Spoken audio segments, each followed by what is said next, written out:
This is a video of me building a log cabin in Norway. Stay tuned.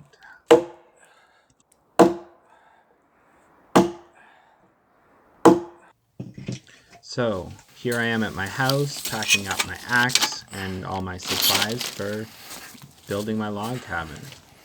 So here I live on this mountain in Norway. It's very nice. So it's quite a short walk to where there is some government land where I'm building a log cabin. I'm only using dead trees. There's lots of dead trees in this forest, so I'm not actually changing a lot about the forest. I'm just piling up wood. So I think this is allowed.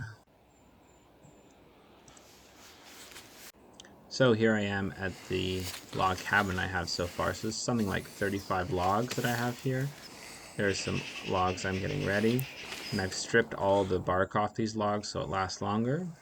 These are the tools that I'm using, so I just have a hand saw, a nice bow saw to cut down trees and cut the lengths. This is to remove bark. This is a bark removal tool. Here's a homemade log dog to hold the logs in place while I'm chopping them. And then of course the axe to chop the wood. And I made this really small door. It's super hard for me to get in, but if I kind of fold my body in half, I can fit into that tiny door. Very uncomfortable.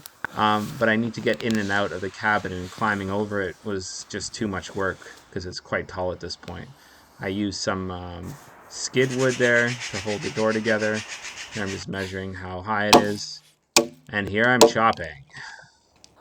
So I do some saw cuts and then I chop. It's quite cold this day, but when I'm chopping I get very hot, so I'm cold until I start chopping. And here it's quite uncomfortable to chop this high, so then I end up actually having to climb up and sitting on the logs. And this is what you do if the log cabin was taller. So after a certain point, it's more comfortable to sit on top of the logs and chop from there.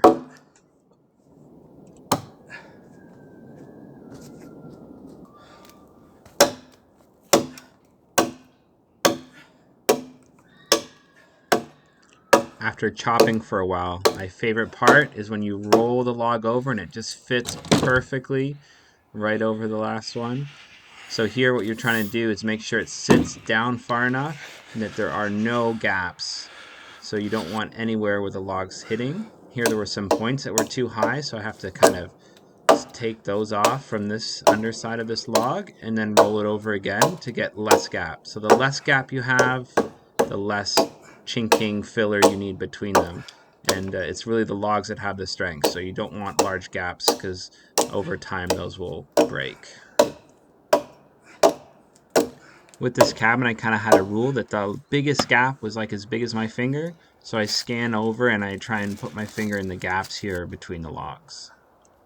Here I'm removing bark with the bark removal tool. It works way better than using an axe. It's what I used in the past just because all I had was the axe, but this is a really nice tool. So I really love building log cabins. I feel like it's way better than going to the gym. It's great exercise, and then you have this log cabin afterwards. And this log cabin is completely free. I'm just using dead trees, so there's no materials you need to buy, just a few tools, and you can have this really nice log cabin that you can stay in. And actually, the kindergarten kids ended up using it to play in, so there's lots of writing on it and stuff like that. So they had a lot of fun playing in this log cabin.